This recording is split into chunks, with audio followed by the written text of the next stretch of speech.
me is Shivsankar Mishra and I secured All India rank 21,318. मेरा total marks 534 है और मेरा कोड 45 था और फिजिक्स में आया 73, केमिस्ट्री में 151, बायो में 310। तो पेपर अटैम्प्ट में मेरा स्ट्रेटजी था कि सबसे पहले बायोलॉजी करना है और एक आध क्वेश्चन अगर आउट ऑफ सिलेबस मतलब थोड़ा सा कंफ्यूजिंग लग रहा है तो उसको बाद के लिए छोड़ देंगे। सबसे पहले बायोलॉजी किए, उसके बाद केमिस्ट्री का 30 क्वेश्चन किए, 15 क्वेश्चन जो हार्ड है उसको छोड़ दिए और फिर फिजिक्स का 15 क्वेश्चन किए आसान चुन के और फिर जितना अटैम्प्ट कर दिए सारे का OMR भर दिए और फिर बायोलॉजी का एक आध क्वेश्चन वो वाला किए, केमिस्ट्री का बचा हुआ 15 किए और फिर फिजिक्स को पूरा करके सारा OMR साथ में भर दिए। तो इससे होता है कि एक स्ट्रेस लेवल हम लोग का पूरा कम हो जाता है जो काफ़ी बूस्टअप करता है टेस्ट में। सबसे पहले बॉटनी पे चलते हैं।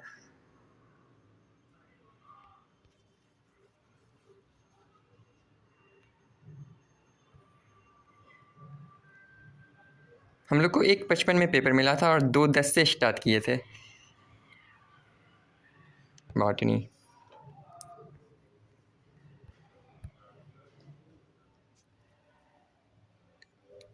$95 नंबर हमको थोड़ा मस्त लगा था, जिसमें रिडक्शनिस्ट बायोलॉजी वाला क्वेश्चन था वो थोड़ा हमको भी रिकॉल नहीं था, हम पढ़े भी नहीं थे शायद, तो उसमें थोड़ा कन्फ्यूजन, तो उसको लास्ट क्लियर किया था और वो सही भी हो गया था मेरा।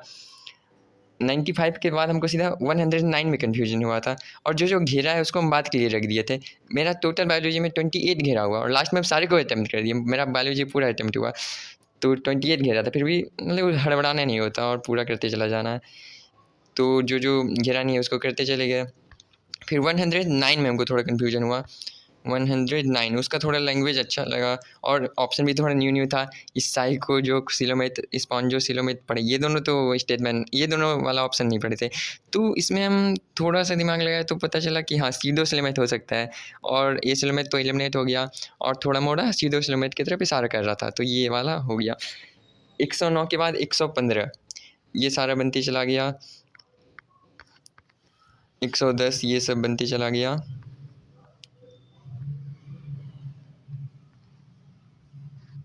115 थोड़ा मस्त था। इसमें थोड़ा रिलेट किया था, वरना पहले सिंपल सिर्फ डायग्राम से पूछता था, थोड़ा इस बार डायग्राम से पूछा और इसको थोड़ा रिलेट भी किया है और ये क्वेश्चन मस्त था। 115 के बाद 125 थोड़ा मस्त था, ये सही हो गया मेरा, लेकिन ये मस्त लगा हमको, जो डायग्राम को ध्यान से पढ़ेगा और ये डायग्राम ऐसा होता है जो बच्चे लोग छोड़ देता है खासकर, लेकिन इसी से इस बार पूछ दिया।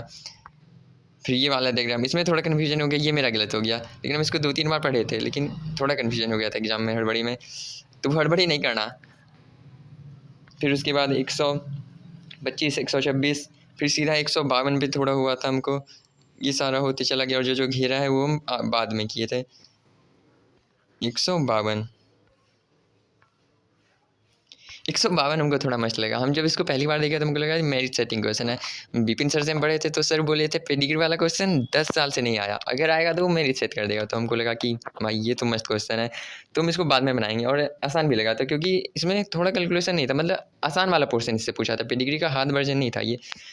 फिर इसके बाद 152 के बाद हमको लगा अच्छा 161 तो एक खास कर क्वेश्चन है।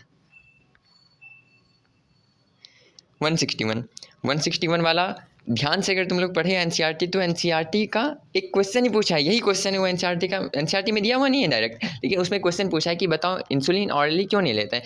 तो समाप्ति मैम क्लास में डिस्कस की थी यही क्वेश्चन, मतलब एनसीईआरटी पढ़ाते पढ़ाते वो इस क्वेश्चन पे आई थी और वो पूछी थी हम लोग से क्योंकि क्यों डायरेक्ट नहीं लेते। फिर मैम आंसर बताई थी कि क्योंकि इंसुलिन एक प्रोटीन है, वो जाके पेट में डाइजेस्ट हो जाएगा, और एकदम एग्जैक्टली ये सेम क्वेश्चन आ गया, हम इसको तुरंत मार दिए थे। फिर इसके बाद 176 थोड़ा अच्छा लगा, जो घेरा नहीं है वो बनते चला गया था और जो घेरा है उसको हमको लगा था वो कन्फ्यूजन है, वो आगे बनाएंगे।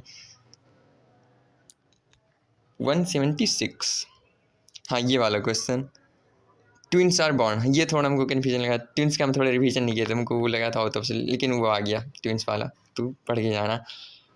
फिर हम बायोलॉजी में जो नहीं बना उसको छोड़ दिए, अब फिर सीधा केमिस्ट्री पे गए। केमिस्ट्री भी इस बार का थोड़ा मस्त आया था, डबल कॉन्सेप्ट, बहुत सारे क्वेश्चन में लग रहा था। केमिस्ट्री के 46 नंबर पे आए और हम लोग जो करते हैं टेस्ट में वो सीधे पूछता है, इसमें उल्टा कर दिया था और साथ में 2 बार करना था, तब ये पूरा क्वेश्चन सॉल्व होता, तो 46 हो गया। थोड़ा टाइम लगा लेकिन हो गया। फिर 47 मतलब जैसे जैसे जा रहे हैं वैसे वैसे लेवल बढ़ रहा है। तो 47 की ये भी थोड़ा मस्त था। ये जो एकदम अच्छा से एनसीईआरटी का बारीकी बारीकी पढ़ा होगा वो ये बना देगा। 47 हो गया। फिर 48 आसान था। देखो साल्ट एनालिसिस अचानक से एक चैप्टर आया था तो उसको करना था। पिछली बार भी था तो इस बार भी था। इस बार 2 पेज उसका एकदम अच्छा से एकदम शॉर्ट नोट्स बनाए थे और पूरा 2 पेज एकदम ईमानदारी से पढ़े थे। लेकिन क्वेश्चन आया एकदम आसान वाला, बस ये निमोनिक्स था, इसको बस करना था। और एक क्वेश्चन आया साल्ट एनालिसिस से इनऑर्गेनिक केमिस्ट्री का। फिर आगे गए। देखो एग्जाम हॉल में इतना हड़बड़ी होता है। ये 49 इतना आसान क्वेश्चन, लेकिन उसमें हड़बड़ाहट में ये थोड़ा थोड़ा हम लोग को कन्फ्यूजिंग लगता है। लेकिन इसलिए हम इसको आके बनाए थे, बन गया था, आसान था वैसे। और देखो ध्यान से, अगर 50 नंबर देखो तो ध्यान से देखना कितना मस्त बात है कि लास्ट में जब हम 50 नंबर करने आए तो मेरे पास टाइम एकदम बचा ही नहीं, तो कुछ एक आध मिनट था। तो हम सोचे कि चारों तो निकलेगा नहीं, हम ओनली सिर्फ हीलियम का एनर्जी निकालें। और हीलियम का एनर्जी निकाले और हम सोचे अब तो हो गया, छोड़ो इसको। तो हीलियम का एनर्जी एक बार मिला लेते हैं। 2 ही में हीलियम का एनर्जी का पावर मैच हो रहा था। और फिर ध्यान से देखे तो आगे वाला भी सिर्फ एक ही में था, तो हम फर्स्ट नंबर मार दिए। तो इतना ध्यान से पेपर करो कि मतलब गजब वाला ये क्वेश्चन लगा कि 1 मारो और 4 की जगह 1 से आंसर। फिर आगे गए। 51 थोड़ा मस्त क्वेश्चन था, ये सही हुआ। Which of the following are paramagnetic. तो भी है ये डायमैग्नेटिक, दूर दूर जाएगा। पैरामैग्नेटिक थोड़ा पास होगा मैग्नेट के, और पैरामैग्नेटिक पूरा फाड़ू पास होगा वो मैग्नेटिज्म में। फिर 52 53 हो गया। 59 नंबर थोड़ा हमको मस्त लगा, ये वाला 59 नंबर, ये थोड़ा मस्त ही था। हम लोग को थोड़ा इक्विलिब्रियम से डर लगता है, लेकिन उसको अच्छा से करना होता है। और ये वाला क्वेश्चन आ गया, उसमें भी लेवल अप, तो ये लेकिन बन गया। कुछ कुछ रिलेट करते करते करते करते आंसर आ गया। उसके बाद 71 थोड़ा मस्त लगा। वैसे सारा ही मस्त क्वेश्चन था इस बार तो। 71 ferromagnetism is considered as extreme form of paramagnetism. हाँ, उसका जो दूसरा वाला है वो थोड़ा हमको, खासकर वो हमको लगता है दिमाग से फिसल गया था, इसलिए हम थोड़ा उसको लॉन्ग मेथड्स किए, लेकिन ये सही हुआ। 71। फिर 82 में थोड़ा एनसीईआरटी मिक्सअप था। ये सारा होते गया, जो जो घेरा है वो मार्के किए थे। 82 नंबर शुगर एक्सीज। तो देखो अगर एनसीईआरटी में एकदम लाइन दिया हुआ है इज फाउंड इन हनी, तो हनी दे दिया, बस डी फ्रक्टोज टिक करो, उतना ज़्यादा नहीं होना। लेकिन हम सारा पढ़ के एक बार लेट के थे, एक डर भी था कि सारा पढ़ना एग्जाम में सारा नहीं पढ़ने पे गलती हो जाता है, तो वो एक अच्छा आदत है। 71 के बाद 82 हो गया।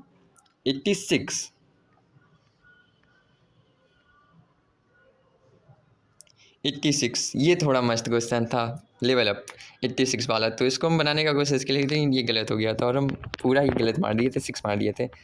ये थोड़ा मस्त था। और फिर ये केमिस्ट्री हो गया। फिर लास्ट में हम फिज़िक्स में गए थे, और फिज़िक्स हम शुरू से करना चालू किए थे। तो पहला क्वेश्चन देखे पता चल गया भाई ये तो किसी भी एंगल से नहीं होने वाला। दूसरा क्वेश्चन पे आए, ये थोड़ा सा दिमाग में नहीं आया, लेकिन ये बन जाता, लेकिन ये भी इसके आगे गए। तीसरा नंबर आसान था, ये बन गया। बी नंबर आ गया आंसर।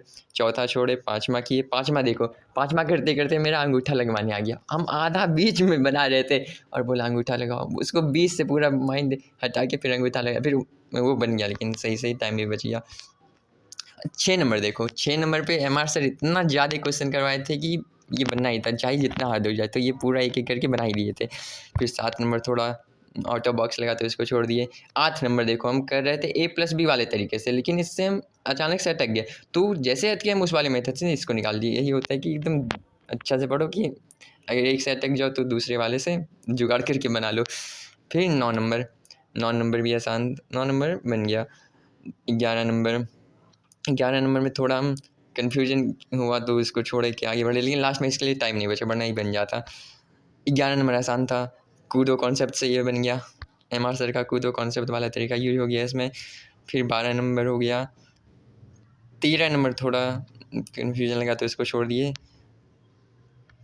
ये गलत हो गया था मेरा 13 नंबर। 14 के बाद 15 किए। 15 थोड़ा हमको सॉल्व नहीं हो रहा था, मैं इसको करने का कोशिश किए थे। 16 नंबर हुआ। 16 नंबर हो गया था, सही हुआ था। फिर 17 पे आया, 17 भी हो गया था। 108 आंसर आ रहा था। और अगर देखा जाए तो इसका 3 ऑप्शन ऐसे ही एलिमिनेट हो जाएगा। 108 ही किसी एंगल से बन रहा है, जो कि अगर कॉन्सेप्ट नहीं भी जाता, अगर वो गुना इधर उधर करके देखा तो आंसर 108 ही बनेगा। तो ये सही हो गया। फिर 18 नंबर फिर थोड़ा लगा हमको ये बड़ा है तो इसको छोड़ दिया। 19 नंबर थोड़ा मस्त लगा, ऐसा डायग्राम पे मतलब रिलेट करना इसको थोड़ा ज़्यादा टाइम ले लेता, तो इसको छोड़ दिए। 20 नंबर किए। अच्छा 20 नंबर तो मस्त है, इसको बनाने में भी टाइम लगा था, लेकिन इसका आंसर नहीं आया था, टाइम भी थोड़ा ले लिया था। और आंसर गलत आया था इसका। फिर 21 नंबर को छोड़े, 22 नंबर को बनाने का कोशिश की लेकिन आया नहीं इसका। 23 नंबर थोड़ा मस्त था ये सर लोग बोल रहे थे आउट ऑफ सिलेबस है, लेकिन इसको हम बनाने का कोशिश किया। आंसर भी आ गया था पहले का, लेकिन दूसरा मेरा गलत हो गया, तो हम सेकेंड मार्क किए थे इसमें।